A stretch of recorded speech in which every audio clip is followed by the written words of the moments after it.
Pagkakita pa lang sa mga salita, si Lin Moyu ay parang tinamaan ng kidlat, natigilan sa kinatatayuan, halos manigas sa pagkabigla. Skill, Gentle Wind Sword Technique, isang pangunahing kakayahan na kayang lumikha ng mahinang hangin. Ang paglitaw ng gumagalaw na pattern ay hindi nagpagulat kay Lin Moyu, ang ganitong uri ng pangunahing sword skill ay hindi sapat para magulat siya. Ang ikinagulat niya ay ang mga salita, mga pamilyar na karakter ng Huaxia. Hindi, ang mga salitang ito ay hindi eksaktong katulad ng mga karakter ng Huaxia sa kanyang nakaraang buhay. Mas luma ang mga ito, katulad ng mga sinaunang karakter ng Huaxia. Ang mga salitang nakaukit sa lapida ay matigas at malakas, naglalaman ng isang espesyal na kahulugan. Kung maingat mong pakikiramdaman, tila mauunawaan mo ang ibig sabihin sa bawat guhit. Biglang naintindihan ni Lin Moyu, ang lugar na ito ay para matuto at maunawaan ang mga kakayahan mula sa mga lapida. Ito pala ay isang pagsubok, isang pagsusulit sa pag-unawa ng kakayahan. Maaaring matutunan ito sa pamamagitan ng pagmana mula sa pattern, o sa pamamagitan ng mga salita. Kung pagsasamahin ang dalawa, ang pag-aaral ng kakayahan ay hindi magiging masyadong mahirap. Mukhang hindi naman ganoon kahirap. Pagkatapos ng ilang beses na pagmamasid ni Lin Moyu, halos naintindihan na niya. Naramdaman niyang kung gugugol lang siya ng kaunting oras, magagawa niyang mamaster ang kakayahang ito. Ngunit pag-isipang muli, napagtanto niyang nagkamali siya. Para sa kanya, maaaring madali, para sa iba, maaaring mas mahirap ito. Siya mismo ay kumain ng primal fruit, tumaas ang kanyang attributes, at ang kanyang nakatagong aptitude attribute ay tumaas din ng malaki. Dagdag pa rito, naiintindihan niya ang tunay na kahulugan ng mga salita. Kung gayon, kaunti lang ang gagawin niya pero malaki ang makukuha. Tungkol naman sa iba, hindi niya alam kung magagamit ba ang scouting technique. Ang scouting technique ay lumipad mula sa dulo ng kanyang daliri. Isang low-level skill. Maaaring matutunan ng skill sa pamamagitan ng lapida. Itinuro ng scouting technique ang gamit ng lapida, ngunit hindi malinaw na sinabi kung saan nakaukit ang kakayahan dito. Sa platapormang ito, may 3 lapida, pare-pareho ang laki. Nagpatuloy siya sa pagsusuri sa 2 pang lapida. Skill, woodcutting slash, isang pangunahing sword skill na kayang pumutol ng kahoy. Skill, stone cutting slash, isang pangunahing sword skill na kayang pumutol ng apog. Pareho silang pangunahing sword skills. Pagkatapos ng ilang pagmamasid, natukoy ni Lin Moyu na ang 3 sword skills na ito ay magkakaiba. Ang Gentle Wind ay may banayad na ruta, pinakamabilis ngunit pinakamahina ang lakas. Ang woodcutting ay sumusunod sa isang ruta ng husay, maliksi at pabago-bago. Ang stone cutting ay isang ruta ng lakas, diretso, mabigat. Ang puwersa na pagtanto ni Lin Moyu na ang susunod na yugto ng pagsubok ay malamang na may kinalaman sa 3 kakayahang ito. Agad siyang nag-focus sa pag-aaral ng mga ito. Ang plataporma ay parang piitan din, kung ilan ang tao, ganoon din karami ang plataporma. Bawat plataporma ay may isang tao na nakatayo, at 3 magkakamukhang lapida. Ano man ang propesyon, makakaharap nila ang 3 magkakamukhang lapida at 3 magkakamukhang kakayahan. Ang ilan na orihinal na swordsman ay madali itong natutunan. Ang ilang mage type na propesyon ay nahirapan ng husto. Mayroon ding ilan na ang paningin ay parang nababalutan ng isang patong ng hamog, nahihirapang makita ng malinaw ang nilalaman ng lapida. Ang hamog ay nagmumula sa aura ng mga hayop na napatay nila. Hindi mahalaga kung hindi sinasadya o sadya ang pagpatay, pareho lang ang resulta, pareho ang treto. Ngunit kung mas kaunti ang napatay, mas manipis ang hamog, habang mas marami ang napatay, mas makapal ang hamog, hanggang sa punto na halos hindi na makita ang nilalaman ng lapida. Sa mga sandaling ito, sa wakas naintindihan nila kung bakit pinayuhan sila ng mga nakatatanda sa kanilang pamilya na huwag pumatay ng mga hayop. Ito ang resulta ng hindi pakikinig sa mga nakatatanda. Sa mundo, walang gamot sa pagsisisi, kaya walang silbi ang pagsisisi. Ang taong pinakamaraming napatay na hayop, ang buong katawan ay nababalutan ng kakaibang aura. Nang humakbang siya sa tulay na kawayan sa gitna ng hamog, ang aura sa kanyang katawan ay agad na humalo sa makapal na hamog. Sunod-sunod na malakas na hangin ang umihip. Ang tulay na kawayan ay agad na gumuho. Sumigaw siya ng malakas at nahulog sa bangin, na wala nang walang bakas. Sa plataporma, may mga taong nakakaunawa ng kakayahan, masaya ang mukha. May mga nanlalabo ang mata dahil sa hamog, ng hihinayang. May mga malinaw na nakakakita ngunit hindi maintindihan, nakakunot ang noo. 28 tao lamang, ngunit bawat isa ay may magkakaibang ekspresyon. Pagkatapos ng 3 oras, bahagyang umuga ang plataporma. Nawala ang mga lapida. Sa unahan, lumitaw ang isang bagong tulay na kawayan. Dahan-daang. Tumayo si Lin Moyu. 2 oras na ang nakalipas nang mamaster niya ang 3 kakayahan. Para sa kanya, wala itong kahirap-hirap. Humakbang siya sa tulay, dumiretso pasulong. Ang kabilang dulo ng tulay ay konektado rin sa isang plataporma. Nararamdaman ang pag-ihip ng hangin sa tainga, tumagos sa mga patong ng puting hamog. Humakbang si Lin Moyu sa platapormang ito. Isang matalas na espada ang nakatusok sa gilid ng sahig. Sa gitna ng plataporma, may isang taong nakatayo. Hawak niya ang matalas na espada, ang mga mata ay nakatutok kay Lin Moyu. Isang tingin pa lang ni Lin Moyu ay alam na niyang hindi ito tao, kundi isang mannequin, isang swordsman mannequin. Ikatlong yugto, talunin ang kalaban. Agad na naintindihan ni Lin Moyu. Ang 3 kakayahang natutunan sa naunang plataporma ay paghahanda para ngayon. Kung hindi na master ang 3 kakayahang iyon, ang pagtalo sa kalaban ay marahil hindi magiging madali. Pagkatapos pag-isipang mabuti ni Lin Moyu, bahagyang ngumisi ang kanyang mga labi. Kung gayon, subukan natin. Balak sana niyang kumuha ng espada mula sa kanyang storage space, ngunit natuklasan niyang nakalock ito, hindi makakuha ng mga gamit. Talagang ayaw nilang may makalusot. Nang maintindihan ni Lin Moyu ang dahilan, basta na lang niyang binunot ang mahabang espadang nakatusok sa lupa. Sa sandaling bunutin niya ang espada, ang swordsman mannequin sa gitna ng plataporma ay mabilis na sumugod, napakabilis.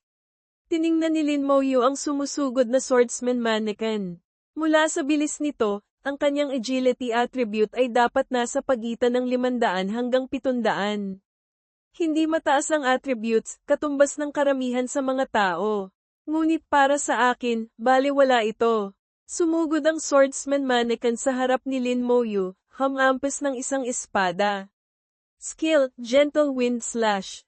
Ang espada ay gumalaw ng napakabilis, tahimik, na parang kaya talaga nitong hatiin ang hangin. Gumanti rin si Lin Moyu ng isang Gentle Wind Slash. Lumitaw ang liwanag ng espada, ang isang hampas ay sumunod sa isa pa, mas mabilis pa kaysa sa swordsman mannequin. Sa isang iglap, tinagpa ng liwanag ng espada ang swordsman mannequin. Klang! Nahulog ang mahabang espada ng mannequin sa lupa.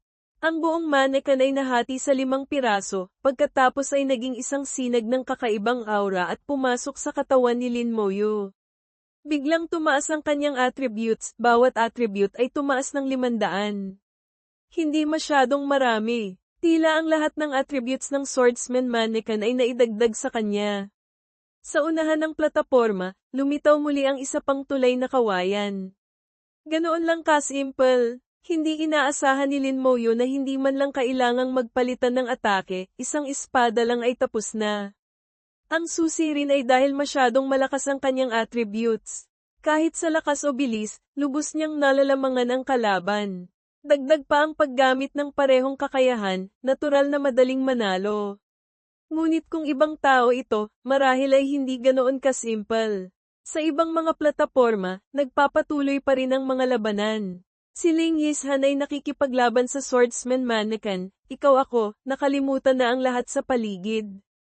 Ang attributes ni Ling Yishan ay katulad ng sa swordsman mannequin. Bilang isang knight, na-master din niya ang 3 kakayahan, ngunit ang kanyang kasanayan ay hindi kasing taas ng kay Lin Moyu. Gamit ang 3 kakayahang ito, sapat na siyang makipagsabayan sa swordsman mannequin. Mayroon ding mga mage na hindi naunawaan ang 3 kakayahang ito, pinapalo ng swordsman mannequin hanggang sa sumigaw ng, "Wah! Wah, napakahirap ng kalagayan." Si Lin Mohan, hawak ang mahabang espada, ay gumagamit ng 3 kakayahan ng paulit-ulit. Dagdag pa ang kanyang attributes na mas mataas kaysa sa mannequin, patuloy niyang pinipigilan ito. Si Ning Yi ay gumagamit ng isang gentle wind slash, paikot-ikot, napakaliksi ng kanyang katawan, lubos na ipinapakita ang katangian ng kanyang assassin profession, at may kalamangan. Kumpara dito, mas nahihirapan si Mo Yun sa kabilang banda. Napakatalino niya, mataas ang aptitude, at naunawaan din ang tatlong kakayahan. Ngunit hindi siya sanay sa paraan ng pakikipaglaban ng swordsman. Habang nahihirapang lumaban, patuloy siyang natututo, mabilis ang kanyang pag-unlad. Muli na namang tumawid si Lin Moyu sa hamog at umakyat sa ikatlong plataporma. Ito na ba ang ikaapat na yugto? Sa mga sandaling ito, medyo hindi siya sigurado. Ang ikatlong yugto, ayon sa sinabi ni Mo Xingxia, ay tila napakadali para sa kanya. Ang labanan ay natapos sa isang hampas lamang, masasabing walang kahirap-hirap. Kung ang ikatlong yugto ay ganito lang, sa loob ng maraming taon, dapat walang sino man ang hindi makakapasa. Sa ikatlong plataporma, nakatayo ang apat na lapida. Kailangan na namang matuto ng kakayahan? Dati ay swordsman skills, ano naman kaya ngayon? Pag-isip pa lang nito, biglang natigilan si Lin Moyu. Natuklasan niyang ang tatlong kakayahang natutunan niya kanina ay nawala na. Hindi na makita sa attributes, at kasabay nito, ang partikular na impormasyon sa kanyang alaala ay wala na rin. Tanging ang mga pangalan ng tatlong kakayahan ang naaalala niya, gentle wind slash, wood cutting slash, at stone cutting slash. Ang iba ay hindi na niya matandaan. Napakakakaiba ng pakiramdam na ito, ang bagay na nakuha mo ay biglang nawala ng hindi maipaliwanag, na nagdulot ng malaking pagkadismaya kay Lin Moyu. Ito ba ang dahilan kung bakit hindi maipaliwanag ng mga taong nakarating sa ikatlong yugto ang nangyari? Labis na natakot si Lin Moyu, ibinaling ang tingin sa lapida sa gitna ng plataporma. Katulad ng naunang lapida, ito rin ay isang skill steal. Skill, fireball nagpapaputok ng isang bowl ang apoy para atakihin ang kaaway. Ang lakas ay nakasalalay sa espiritual na kakayahan. Sa pagkakataong ito ay isang mage skill. Hindi na kailangang sabihin, ang ibang mga lapida ay tiyak na katulad din. Tiningnan niya ang bawat isa, at ganoon nga. Skill, wind ball nagpapaputok ng isang bowl ang hangin para atakihin ang kaaway. Ang lakas ay nakasalalay sa espiritual na kakayahan. Skill, ice arrow nagpapaputok ng isang palasong yelo para atakihin ang kaaway. Ang lakas ay nakasalalay sa espiritual na kakayahan. Skill, lightning ball naghahagis ng isang bowl ang kidlat para atakihin ang kaaway. Ang lakas ay nakasalalay sa espiritual na kakayahan. Tiningnan ni Lin Moyu ang apat na pangunahing kakayahan, napaisip.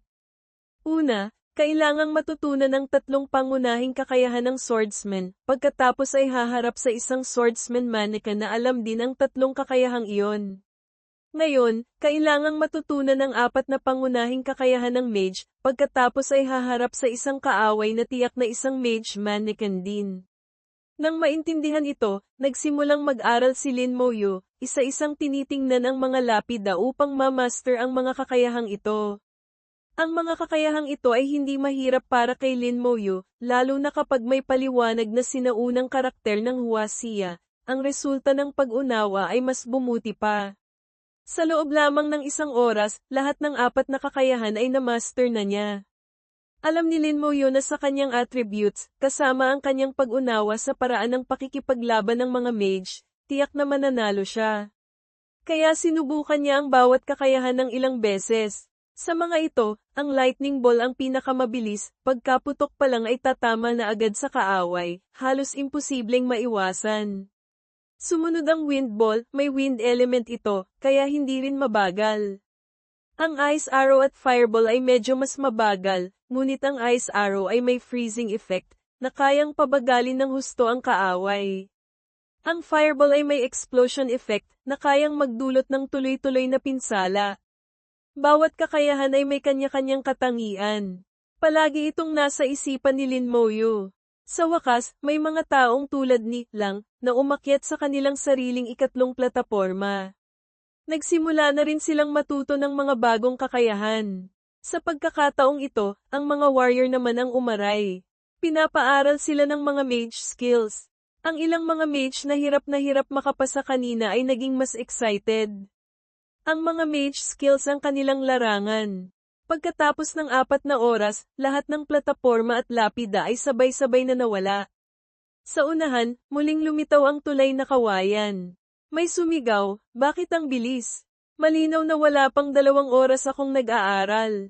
Ano, walang nakakaalam. Sabay-sabay lumitaw ang mga lapida, at sabay-sabay ding nawala. Ang haba ng oras dito ay napagpasyahan ng unang taong nakatapos. Ang bilis ni Lin Moyu ay halos ilang segundo lang para makalagpas. Ang ilang tao ay inabot ng mahigit 1 oras. Dahil dito, nabawasan ang kanilang oras sa pag-aaral. Bagamat walang direktang paghaharap, nagsimula na ang kompetisyon ayon sa tahimik na patakarang ito. Sa ika-4 na plataporma, nakaharap ni Lin Moyu ang kanyang kalaban, isang mannequin na nakasuot ng robe ng mage. Sa sandaling humakbang si Lin Moyu sa plataporma, ang mage mannequin ay humarap sa kanya, isang fireball ang nabuo sa kamay nito. Rumble! Sunod-sunod na lightning ball ang lumipad mula sa kamay ni Lin Moyu, sa isang iglap ay bumagsak sa mage mannequin. Itinaas ni Lin Moyu ang kaliwat kanan niyang kamay na parang si Shadiao, na pamapana, bawat segundo ay nagpapakawala ng hindi bababa sa 5 lightning ball. Napakabilis ng lightning ball. Batay sa prinsipyo ni Lin Moyu na kung sino ang mabilis, siya ang panalo, siya ang unang kumilos.